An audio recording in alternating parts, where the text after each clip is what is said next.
Please settle in.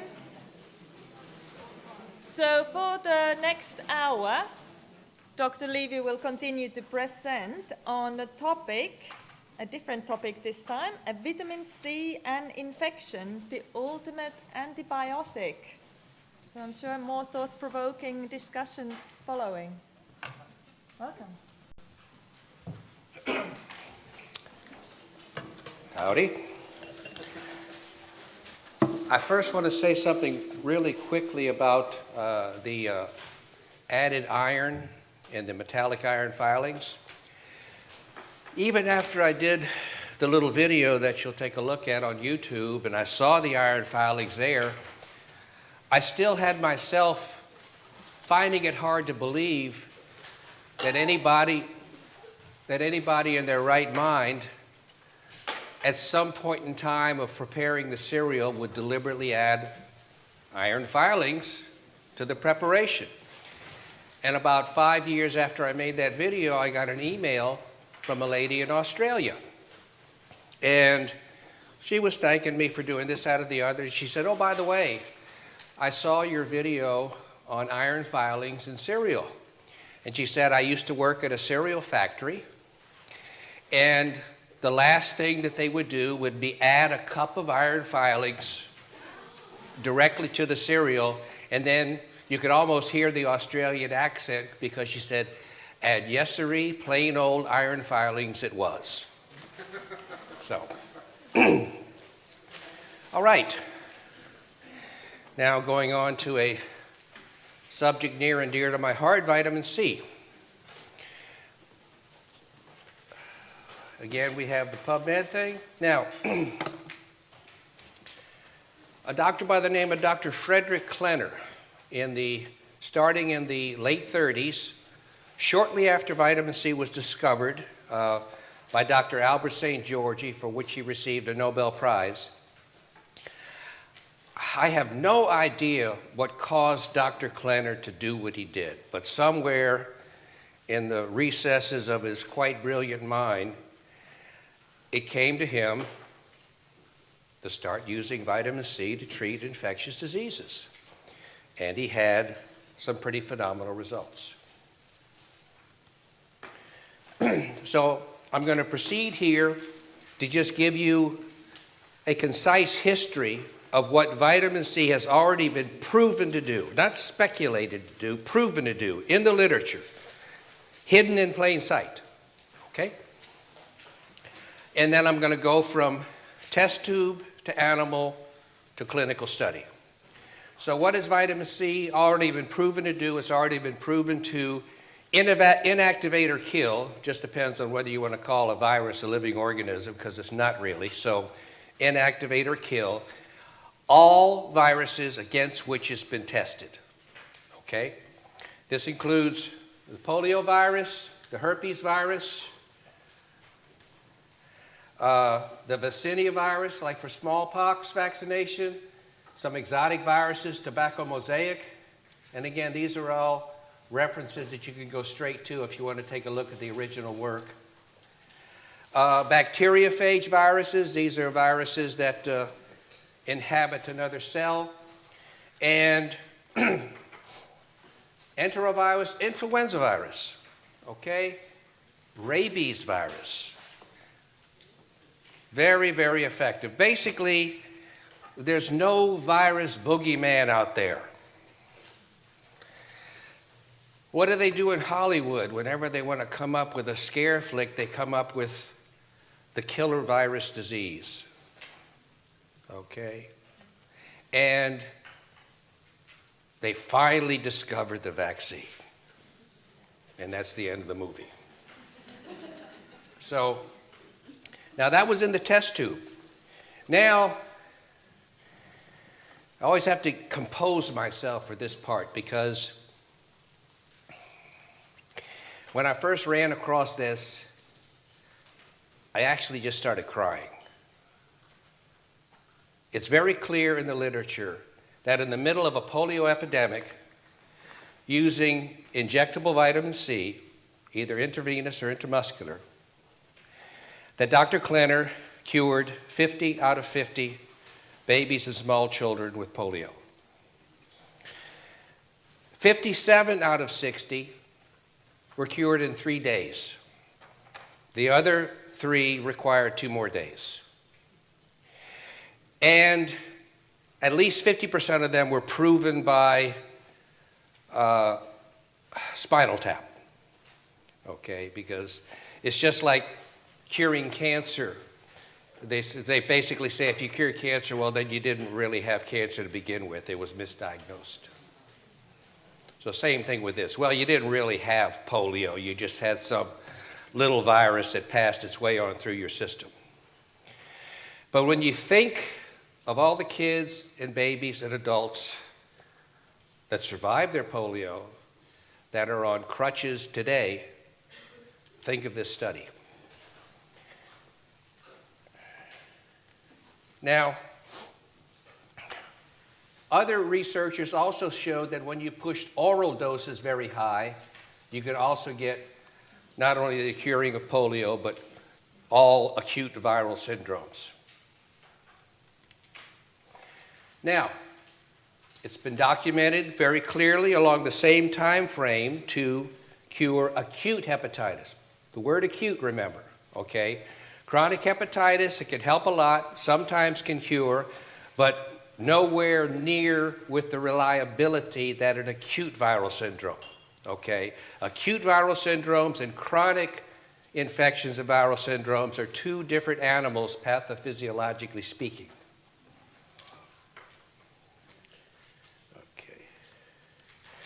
Okay. For those of you who like numbers and formulas, this is what Dr. Klenner used dose-wise to take care of these infections. I must say, Dr. Klenner got much better results with lower doses than I've ever seen. And I think this is the case. I don't know it to be a fact, but between now and 1950, the average person has a lot more toxins in them than back then. And the more toxins you have in your body, the more vitamin C you need to deal with a given situation.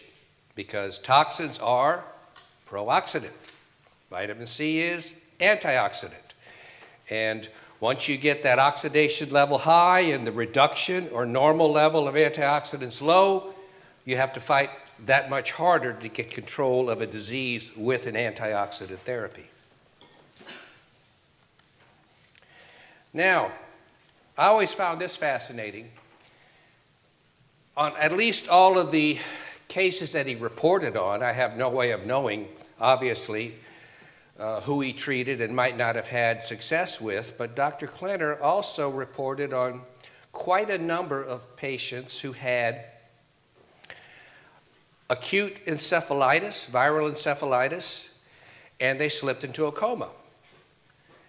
Each one he was able to pull out of their coma in anywhere from 6 to 12 hours and then completely cure them. Now, you know, an infection does damage. You know, if you have somebody who's been comatose for a week or two, you know, there's going to be a lot of secondary organ damage, and you might not magically get them out of their situation. But suffice it to say, it is the worst thing available for a virus that wants to survive. Also, a lot of people talk about blood-brain barrier. Well, what's encephalitis? That's your brain. So it has no problem curing an infection in your brain just as well as it cures one anywhere else in your body. So vitamin C has no problem at all with the blood-brain barrier. Now, I don't know how many of you have seen this. In addition to looking at the iron video, if you haven't seen this, I would strongly encourage you to go to that link. It's my website, peakenergy.com, and look at one of the most gut-wrenching videos you'll ever see in your life. 16 minutes, produced by 60 Minutes in New Zealand. How many people have seen that New Zealand video? Okay, a small minority.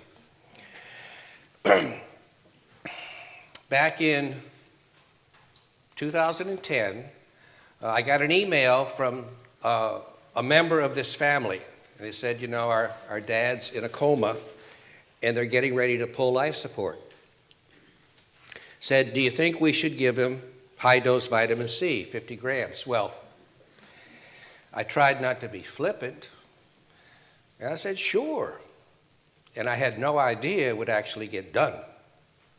Well, this was a pissed-off family who wasn't going to take no for an answer. Okay. And I'm going to slip a little bit over into the politics and ethics in medicine in this story, as you'll see. Because you have to understand, we're not just dealing with science. We're dealing with, it's sad to say, but we're dealing with doctors who value their way of doing things more than their patients' lives. I'm not saying all of them, but they ain't angels. And I like to say this because it's not an exaggeration, and I consider it to be 100% true, and that is, I consider there to be more politics in medicine than there is in politics, which is as sad a statement as I can possibly make. Well, the family prevailed, and this patient was intubated, you'll see if you watch the video, with whiteout on the lungs, and they are getting ready to discontinue life support, and so they said, okay, well, we'll give 50 grams of vitamin C, which is amazing. I'm surprised they didn't, give them 500 milligrams, but 50 grams of vitamin C. And they did this twice a day, 50 grams in the morning, 50 grams in the afternoon. And a day later, part of the lung was clearing up. 2 days later, he started struggling with his endotracheal tube, and they extubated him. Then, here's the sad part.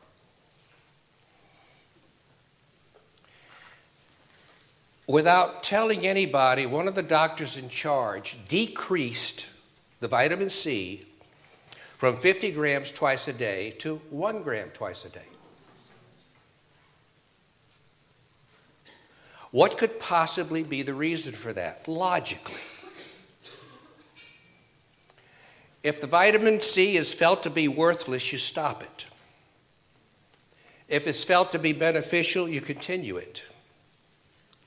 But if you want the patient to die while they're still technically on vitamin C, you continue it.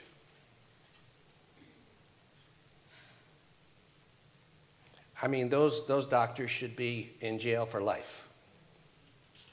Anyway, the liposomal vitamin C, he now had his tube out, and they're able to give 6 grams of liposomal vitamin C by mouth, and it was too late. He was going to get better. Okay. And the liposomal vitamin C, you'll see we have here. I'll talk a little bit more about that in a moment. So, get yourself a box of tissues before you watch this one, I guarantee you. Now, what has vitamin C been proven to do clinically? Cure measles, mumps, acute herpes infections. It can have some dramatic effect on chronic ones too, but again, chronic infections are different pathophysiologically than acute. Rabies, they didn't have any patients with rabies that they were able to get a hold of, but they gave rabies to guinea pigs, which are test animals that do so well for stuff like this because they don't make vitamin C, like humans don't make vitamin C. So they're easy to make sick, and you don't have to worry about their livers making vitamin C and getting them better. It's just going to depend on what you give them. And they were able to show, just like all the other viruses, that vitamin C resolved and cured rabies without any problem at all. So, it's got documented efficacy in non-viral infections as well. I call it an absolute viricide. It kills or inactivates any virus in which it can get physical approximation.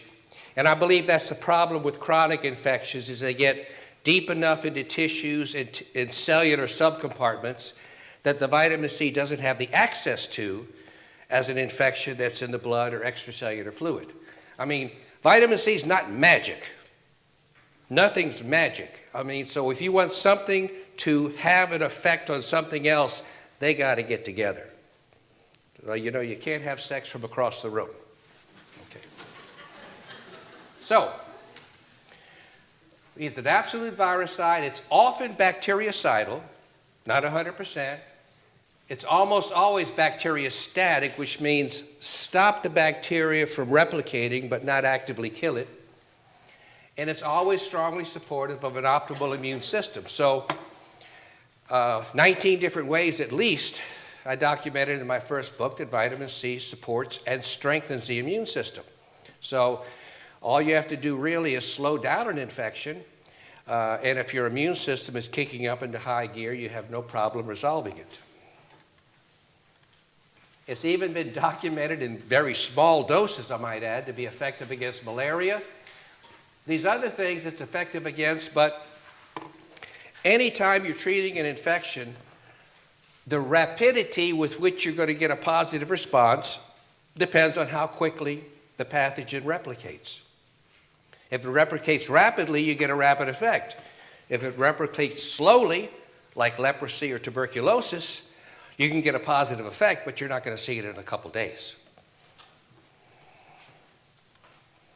And these are the 19 different ways documented that vitamin C affects the immune system, and I consider this is probably a minimal list. It's just what I picked up in my review of the literature.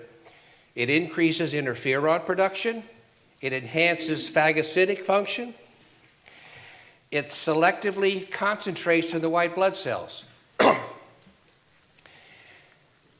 When you have inflammation, you have increased oxidative stress where that inflammation occurs. I would submit to you, first of all, that inflammation and increased oxidative stress are synonyms. They mean the same thing. Which also means if you have increased oxidative stress, you have decreased antioxidant presence. So, wherever you have inflammation or increased oxidative stress, by definition, locally, you have little or no vitamin C. Otherwise, that increased oxidative stress would be neutralized. Now, at least in the case of the coronary arteries, which even my fellow cardiologists now agree uniformly is caused by increased inflammation in the blood vessel. They just, for some reason, don't seem to ask where that inflammation magically comes from. Even though that study I told you about with the root canals and the gum disease and the heart attack, it's in the cardiologist's primary subspecialty journal circulation. Go figure. Anyway, when you have inflammation, you herald the immune system. It's a call to the immune system to come to that site of inflammation and try to resolve it. The first immune cell that shows up at inflammation is the monocyte. The monocyte is also a phagocytic. It'll chew things up. Well, guess what? When you compare the monocyte to the circulating blood, the monocyte has 80-fold, minimum of 80-fold, 8,000% more vitamin C inside it than the plasma. So, sounds like one of the body's natural mechanisms. When you have inflammation, you have low to absent vitamin C, and the first cell that shows up at the inflammatory site is the cell that's richest and highest in concentration in vitamin C. I guess it's a coincidence. So, and you have enhanced cell-mediated function, T cells, enhanced cytokines, prolonged T lymphocyte, enhanced nitrous oxide production. Very important number 11, enhanced antibody production, okay? This is especially important in vaccinations, which I would never recommend anyone at any age having for any reason, but, you know, if they're going to throw the parents in jail and you're not sure what to do, vitamin C will bail you out. Enhanced natural killer cell, prostaglandins, cyclic AMP, enhanced pathogen killing. Pathogens, just like cancer cells, have lots of iron. You have something inside these cells called the Fenton reaction. When you have high iron level and high peroxide level, which seems to occur in both cancer cells and pathogens, although not in normal cells.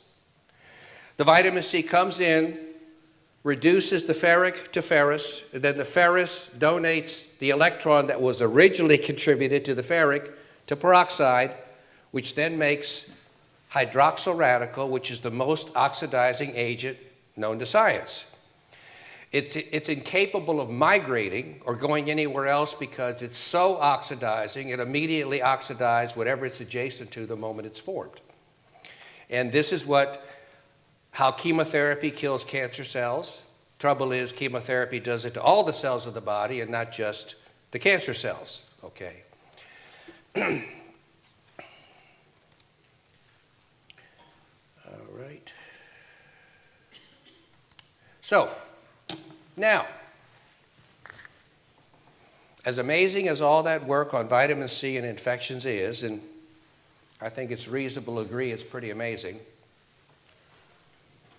what vitamin C does against toxins is even more amazing. I alluded to this earlier, but documented in the literature now, this isn't just my opinion, please understand that.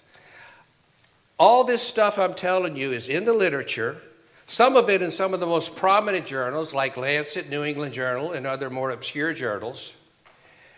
And I just got the most recent textbook of medicine that's about 3,000 pages thick, like tissue paper. There's so much information on there. And it's got one mention of vitamin C in there as being useful in treating scurvy.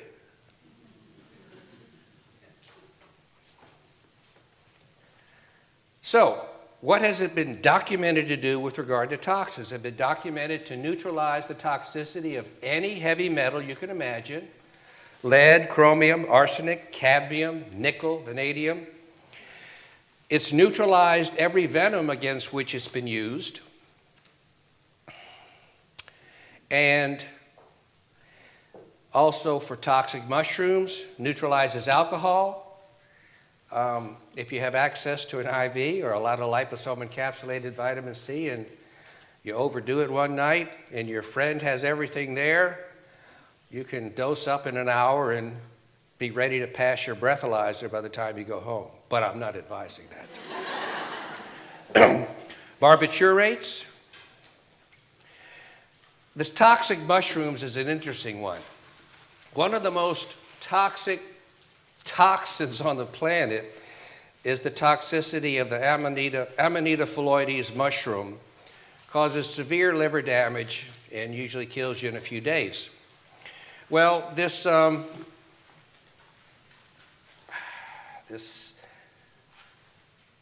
little Frenchman named Lang, he rapidly realized that a combination of vitamin C and I think some alpha-lipoic acid and a few other things neutralized the toxicity of this mushroom. Well, he was so enthusiastic about his work that he would also give presentations around the country.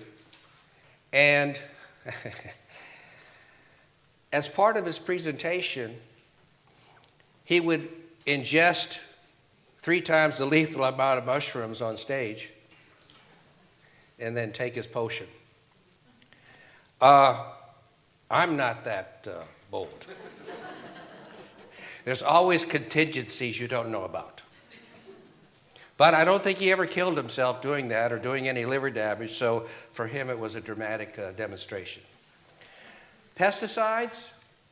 Dr. Klenner had a very interesting situation where 3 young boys were chasing the crop dusters, you know, the low-flying planes, and they let out all the pesticides over the crops, and they just had a wonderful time playing in that cloud of pesticides. Well, they all got severely ill, and Dr. Klenner got one of them, and 2 regular docs got the other 2. Do you have any idea where this is going? The 2 died, and Klenner sent his home the next day. Strychnine, tetanus. Interesting story about tetanus. It absolutely neutralizes not only the toxin of tetanus, but kills the tetanus bug. And Klenner had one case where he co-managed a child with tetanus. Tetanus is what they call lockjaw, and you get the horrible muscle spasms. And Klenner would start getting the kid better with his intravenous vitamin C, and then the other doctor came along and gave him the anti-tetanus serum, and the kid would get sick all over again. So it's like this tug of war before the vitamin C finally won out. Now, definite benefits in, okay, definite benefits in doesn't mean cure, although sometimes it also means cure, okay? There's additional variables in these chronic infections. Now, I see a lot of stuff going on about Lyme here. Lyme is what you call an embedded pathogen. Also, interestingly enough, the pathogen for Lyme, Borrelia, unlike any other bacteria or microbe, does not thrive on iron. It thrives on manganese. So this is one reason why all the things that are useful against all the other pathogens are not useless, but less useful toward the Lyme organism. Now, I want to tell you that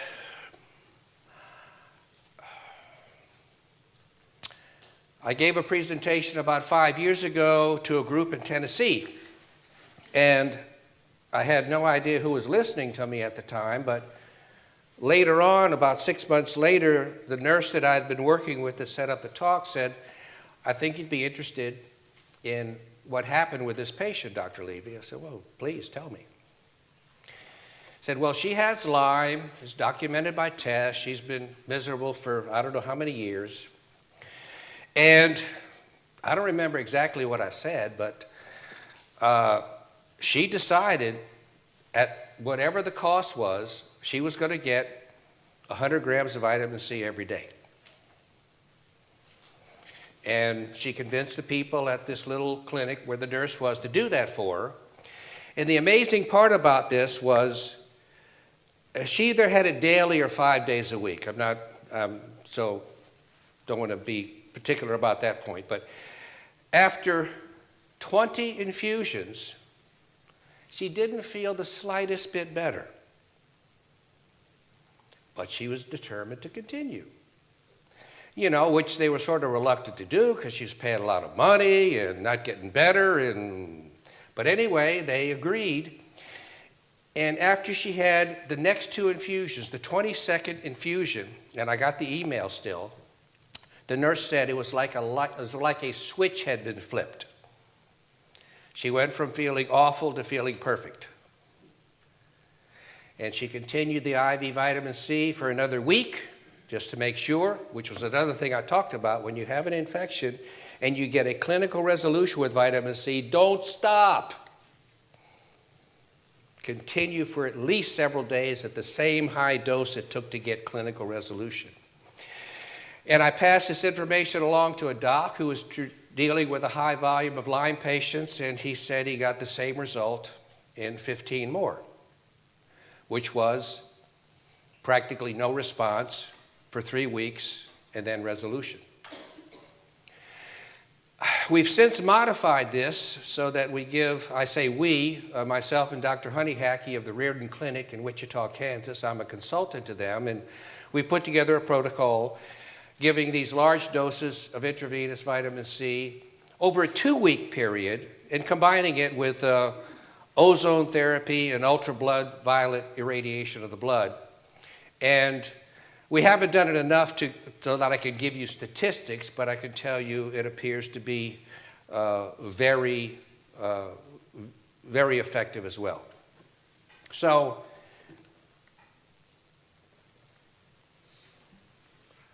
my feeling and theory is it's like layers of an onion with Lyme. You continue at high dose, you get deeper and deeper and deeper. No clinical response, deeper and deeper, and then finally you get to where the pathogen is, maybe in an intracellular compartment, and then you get the switch. Again, I can't give you numbers as to how often this can occur, but I can tell you it's a reality and it can occur. The common cold, tuberculosis, some mainstream researcher just suddenly rediscovered about a year ago that vitamin C is good for tuberculosis, so he's like the new Frederick Leonard. Pertussis, whooping cough. This is a perfect situation for vitamin C because it's an infection and a poisoning. And vitamin C is ideal for both. So, radiation damage. When Fukushima hit, I have a colleague over there in Tokyo, and I don't know what he did or why he did it, but we had some conversations, and I'm pretty sure he knew about this already, but we're saying, hey, look, radiation damage is the same as any other toxin. Radiation damage is nothing more than induced oxidation. Okay, you induce oxidation, that's how radiation poisons, that's how radiation kills.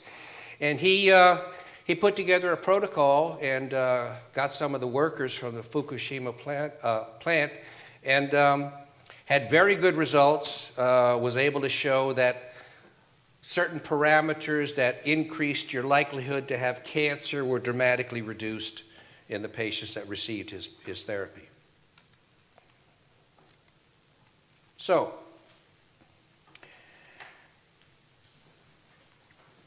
vitamin C should always be a part of any infection protocol because it enhances immune function, it has direct antipathogen properties, it neutralizes toxins, and it treats the induced lowering of vitamin C that the infections cause, okay?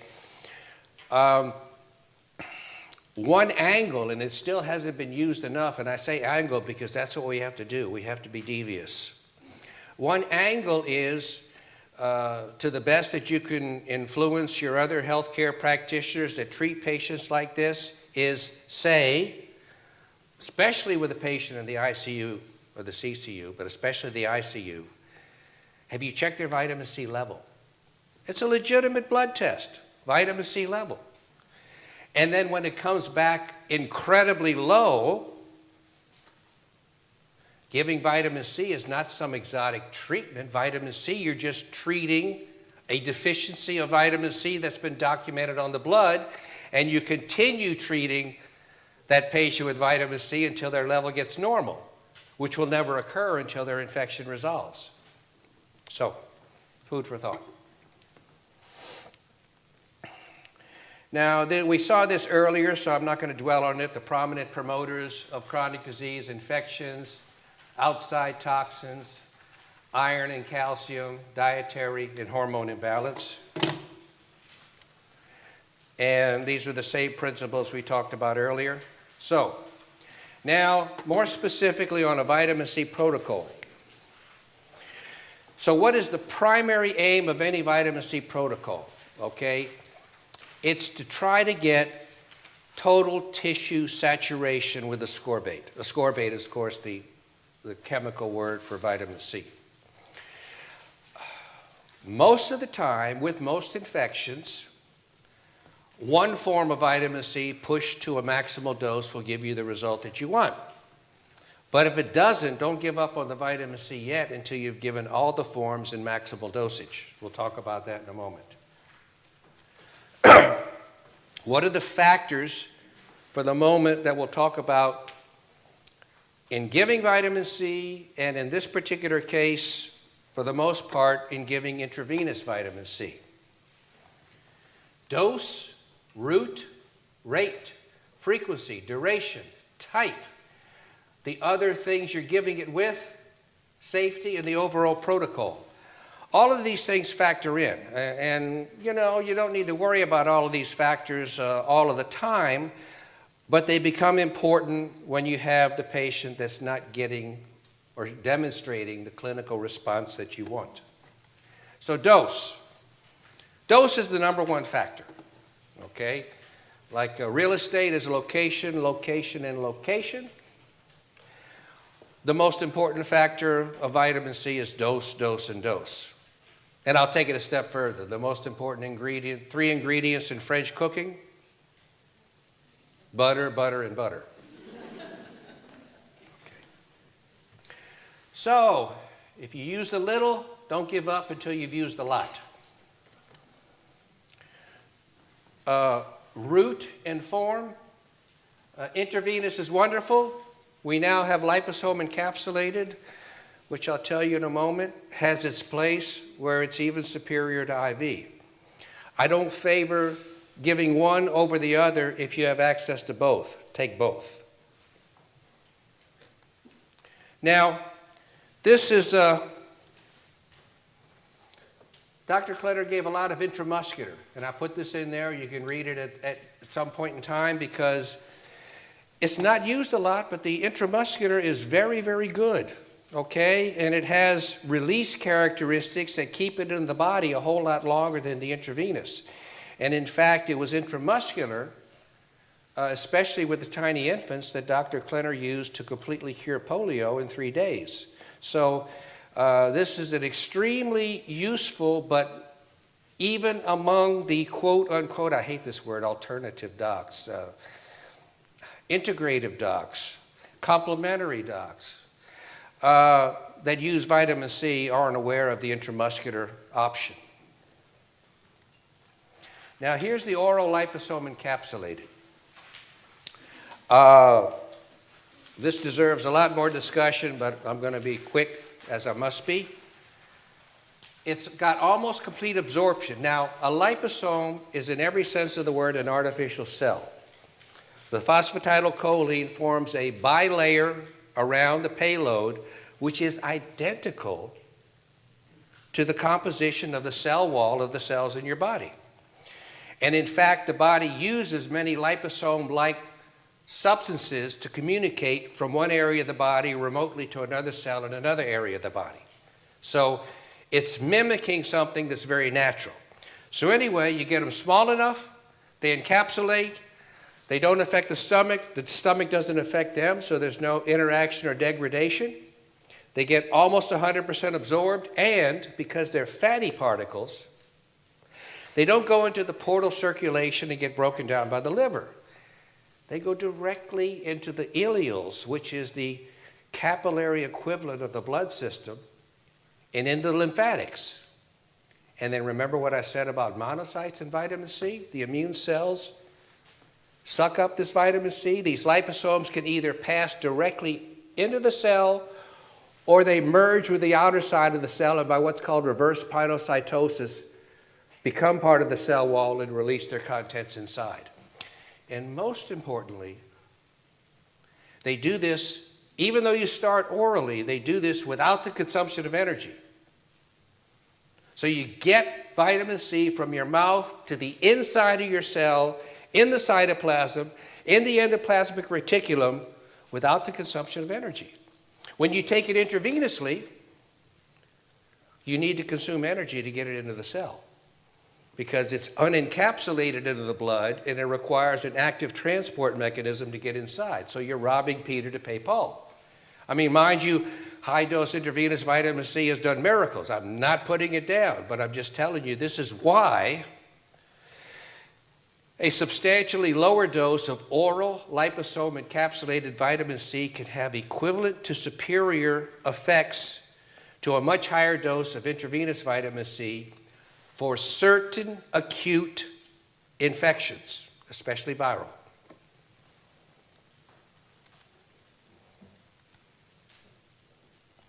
Also, the lipid part has a lot of other properties that are good as well. I'm a consultant to the Live On Labs laboratory that makes these liposome products as a matter of disclosure, okay? What I use first is liposomes, and then I look for my IV when I can find it. Now, rate is important basically on how ill your patient is.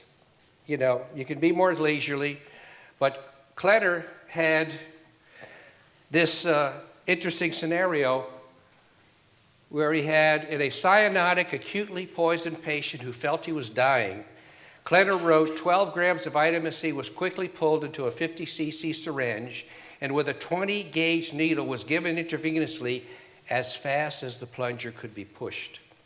Even before the injection was completed, the patient exclaimed, "Thank God." When the poison is circulating in the bloodstream, that's how quickly vitamin C acts. Okay? And when you're giving it this way, it's maximal concentration, 500 milligram per cc. About 10 years ago, I was sort of like that Frenchman with the mushroom poisoning. I sat down in my office, had the vial, pulled some up, started a butterfly, said a little prayer, and gave it as quick as I could. No problem. Okay?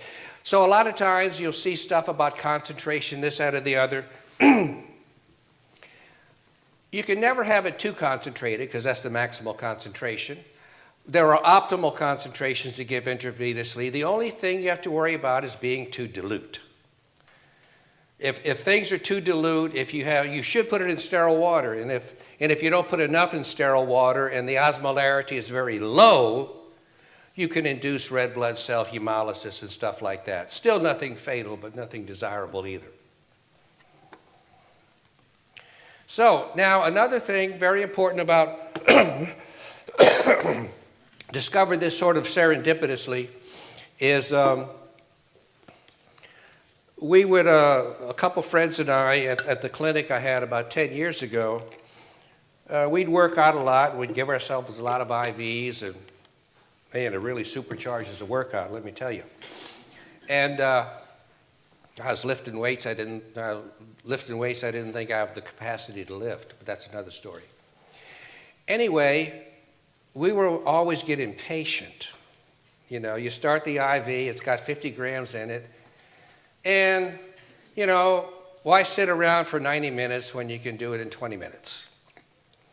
And so we found out that when you give it really fast, you start getting lightheaded, a little sweaty, this, that, or the other, just like hypoglycemia. Well, guess what?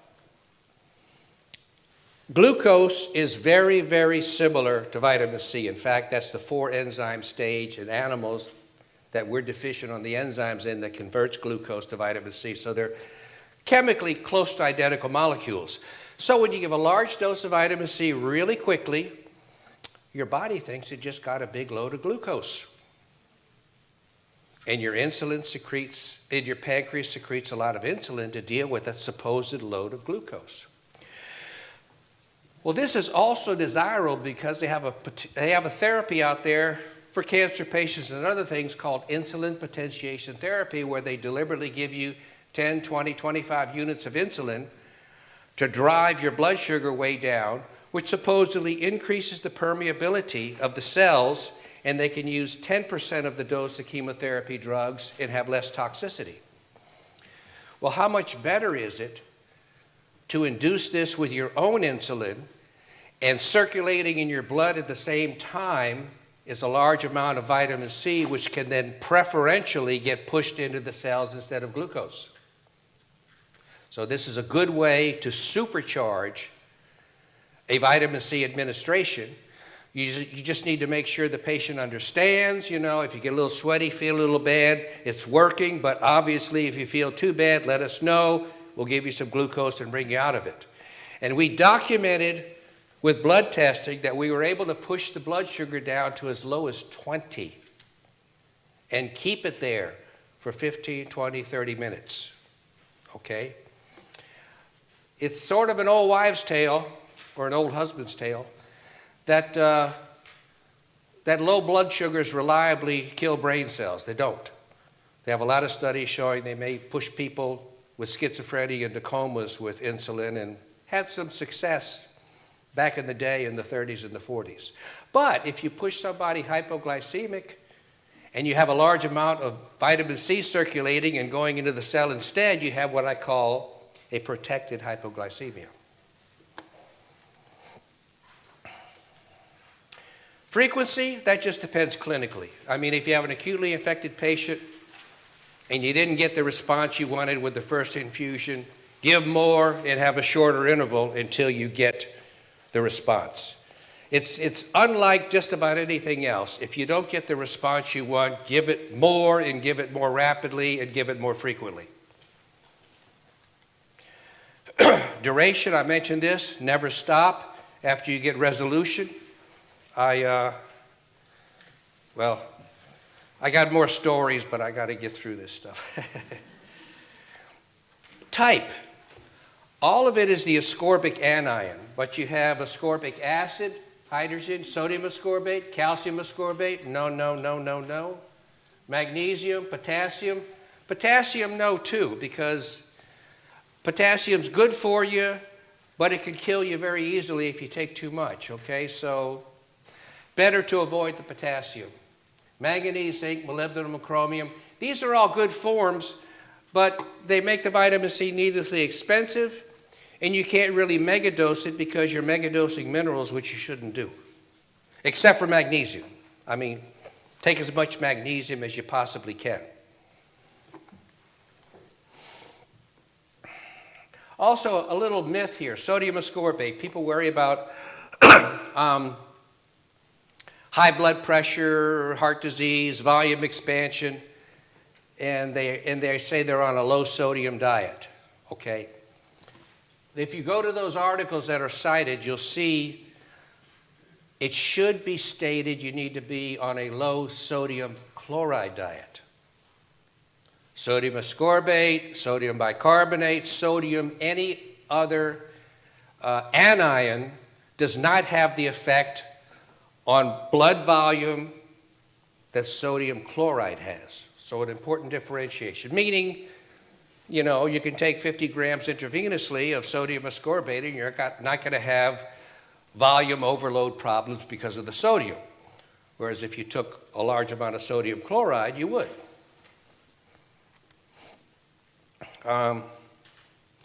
This is just a point that vitamin C will augment any therapy that you take.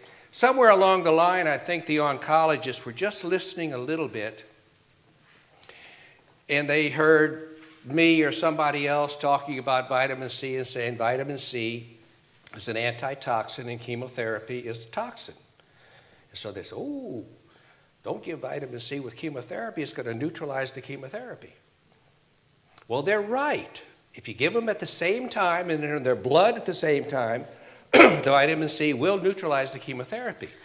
But when you stagger the dosage, all that happens is you make the chemotherapy better, you reduce the side effects, you help kill cancer cells, help clean up the debris, reduce the oxidative stress symptomatology, and there have been many papers now published since then, so the oncologists have quieted down a little bit.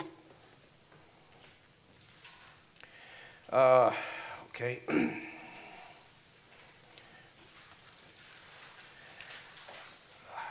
Dr. Klenner made this statement about ascorbic acid, and it's an interesting point because Dr. Klenner, he was I think a respiratory internist, respiratory medicine internist, and he had in his office practice, he would have his nurses routinely mix up an IV of vitamin C and start it on anyone that came in, and then he would see them. Now they have the multi-C protocol. This is good when you want to make sure you give vitamin C its optimal ability to deal with either the infection or more commonly the chronic degenerative disease, the heart disease, the cancer, etc. that you're dealing with. And that is you give it in all of the different forms because each form has different access to different parts of the body. The liposome encapsulated gets inside the cell, even better than IV. The oral, if you take it up to bowel tolerance, it not only pushes a lot of vitamin C, but it neutralizes all those toxins that have been forming in the gut from your poorly digested food. So you actually get a lot of that stuff out. And if you do it beyond the bowel effect a couple times a week, you also actively flush that out and give a chance for your probiotics or whatever to kick in and get a normal flora back into your bowel. They have an unusual form of vitamin C also called ascorbyl palmitate, which is fat soluble. A lot of the oxidative damage that happens in the body is in the fatty cell membranes, and you take this and you protect against that type of oxidative damage. And then there's the IV. So this is a general suggestion of dose. Basically, if you got a small child, roughly 25 grams, a small man, woman 50, large man, woman 75, big man 100, 150. Okay, it's not rocket science, and it doesn't take mathematical calculations. So, what did that? Now, Mop-Up vitamin C. This is something I sort of stumbled upon, and then when I observed what I was seeing and thought about it, this is what happens. First of all, as a practical point, if you treat a patient for anything and they feel lousier when they leave the office than they went in, there's a good chance they're not going to come back. Okay, so just practical marketing of your practice is the patient should feel better when they leave rather than worse, or at the worst, no different. Well, when you give a large amount of vitamin C quickly, you can induce a detox reaction by a number of mechanisms. One is, if it's an infection or cancer, you can kill a lot of pathogens or cancer cells quickly, release oxidative debris into the blood, and the patient feels lousy. If it's an older patient who's obviously been toxic all their life, a lot of their enzymes are oxidized and not functioning, because that's what oxidation does to a biomolecule, is it stops it from normally functioning. That's why that stops working, so you start feeling bad. Well, you give a large amount of vitamin C, it gets in the cell, it reduces the oxidized biomolecules, they become functioning again, and they start kicking out toxins, and you feel lousy. Well, what's the best way for dealing with toxins in the blood? Vitamin C. But we just caused the problem with vitamin C. It's all a matter of dosage and rate. A large amount of vitamin C gets in quickly inside the cells, kicks out the toxins, patient starts feeling worse. You stop it, but then you initiate another vitamin C infusion at a much lower dosage, at a slower rate, and there's not enough of it to continue getting in the cells, but just to neutralize the toxins that are circulating in the blood. And it works like magic. And that way your patient goes home feeling good, and they're going to come back. Now, I harped on iron and calcium a while, so I'll let you simmer in that, and you can look at the e-books. Okay, ferritin, we talked about that. All right. Now I talked about the pathogens accumulate iron, okay? Interestingly enough, and this is one reason why vitamin C can be synergistic with antibiotics, in addition to the effects it has on the immune system, is guess what? A lot of the most effective antibiotics are effective against infections because they chelate iron. So they start binding up the available iron, and the microbes lose their fuel source. Interestingly enough, you've always heard that antibiotics aren't good for a viral infection. For the most part, that's true, but guess what? Doctors continue to prescribe antibiotics for people that clearly don't have bacterial infections. They have viral infections, and they get better. Would they have gotten better with or without? Who knows? But viral infections thrive on iron too. So there is a potential for some antibiotics to positively impact a viral infection because it pulls available iron away from the pathogens that are infected with the virus. So, now, well, I was talking about the viral scare movies. Okay, boy, we had a good time with Ebola, didn't we? Well, Ebola is a wimp against vitamin C too. Dr. Robert Rowan, who's an ozone expert, was saying he was going to go to Sierra Leone a few years ago and treat a lot of the patients with ozone. And I had a conversation with him, and I said, Bob, I really want you to succeed. Don't get me wrong. I said, but you need to give him vitamin C too, because these are nutritionally starved patients, and the ozone just going to kill the microbe, the pathogen, and there's going to be nothing to deal with the oxidative debris. So anyway, he put together a protocol. He added about 6 grams of vitamin C, and you'll see in that publication, he cured Ebola without any problem. Same thing with chikungunya. If you haven't heard about it, it's a horrible viral infection. You don't treat it right, you can stay arthritic for years. They had a big epidemic in Puerto Rico.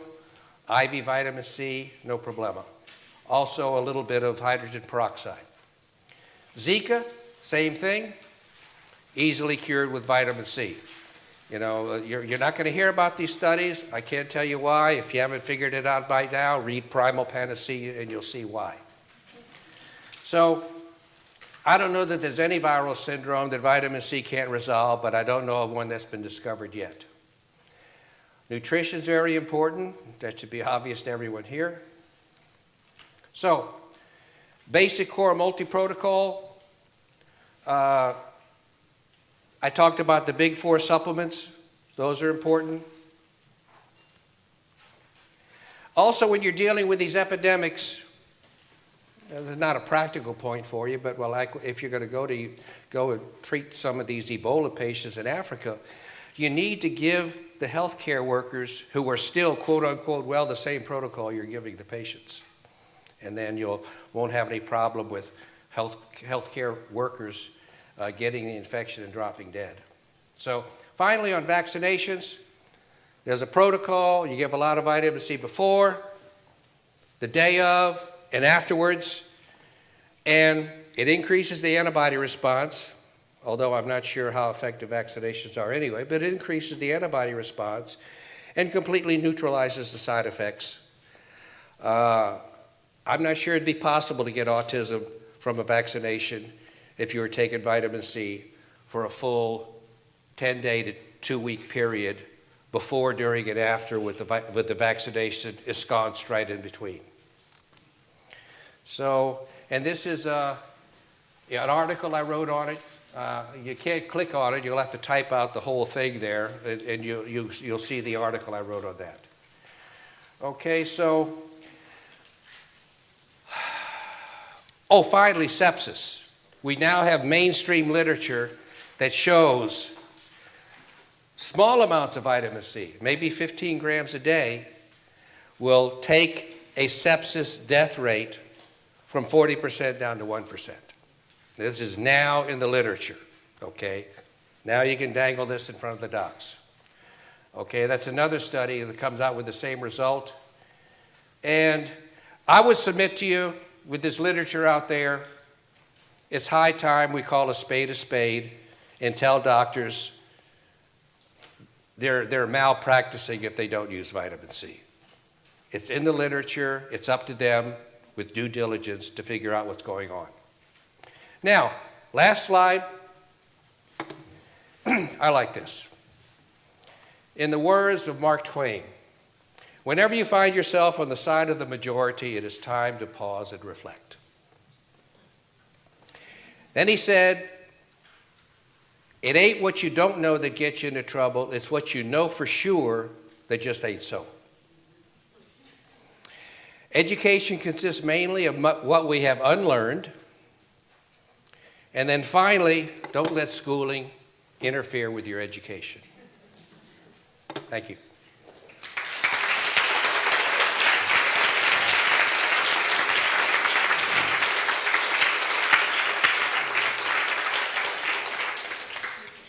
Okay, question?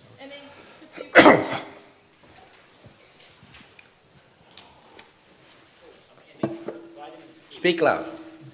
With regards to vitamin C and lactation, I note that it says the safe upper limit for a breastfeeding mother is 2 grams per day. Okay, that's silly. The baby needs it as much or more than anyone else. There's no defined level of toxicity for vitamin C. It's easier to kill somebody, and this is not an exaggeration, by drinking too much water than taking too much vitamin C. People die from water overdoses. Nobody has ever died from a vitamin C overdose because there's never been an amount that's been identifiable as an overdose. Yes, sir. Could you just clarify the dosage difference between IV and liposomal vitamin C? Well, all this started comparing dosages of liposomal C to IV. All this started before I worked with Live On Labs that makes the liposome. They got a hold of me and they said, hey, help us with our product. Do you like vitamin C? I said, fine, send me some. And being a disinterested kind of person, the box came and I threw it on the floor over in the corner. But I had just closed my office in Colorado Springs and I no longer had access to IV vitamin C. So what happens about a month after I get that box, I get deathly ill with the flu. I can't get any vitamin C. So I take as much powder as I can until I'm pooping like a goose. Okay. And I remembered vaguely in the back of my mind, they said the liposome C doesn't cause a bowel effect. So I said, why not? Okay, so I opened up 5 packets and took them. That's 5 grams. And then an hour later, I felt better than I had ever felt, even after taking a 50-gram infusion. And I then did the only logical thing, because I was really confused. I said, well, you're missing something, ignore it. And the scenario had to repeat a couple times with family and friends, and finally about 6 months later, I called Live On Labs. I said, let's talk. And then I said, okay, you ignorant son of a gun, it's about time you learned what a liposome is. But you'll see on the internet that that 5 grams of liposomes is the equivalent to 50 grams of vitamin C. That came from my experience, and I stick to it. It's been borne out in acute viral infections. You know, I mean, it's still important, like with the multi-C protocol. You're trying to get optimal effect from the vitamin C. Take as many different forms as possible. Yes, ma'am. You very often highlight the acute infection.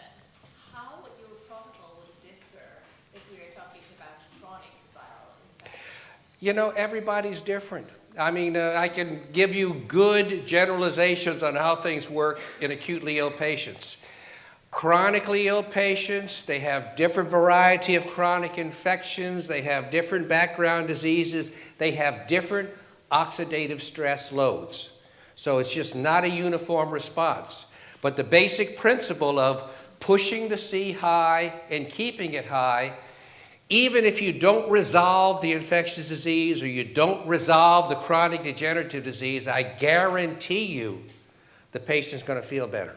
Because all symptoms, I don't care what your symptom is, 100% of symptoms are manifest because a certain distribution in your body has increased oxidative stress. All symptoms are mediated by increased oxidative stress. So you'll always make your patients feel better even if you don't resolve the underlying condition. Although, and you need to read the toxic tooth, you'll find out a lot of resolution can occur when you resolve the dental infections. Yes, ma'am. Can this cause imbalances with other nutrients with long-term use of high? Can you cause imbalances in other nutrients with high-dose vitamin C? No. All right, thank you very much. Okay. That man right up there, he's got a booth. Jonathan Over Orchard. there. What's In the that? Yeah. exhibitors section, you'll find more information. Excuse me. Right, thank you very, very much, Dr. Levy. Thank you.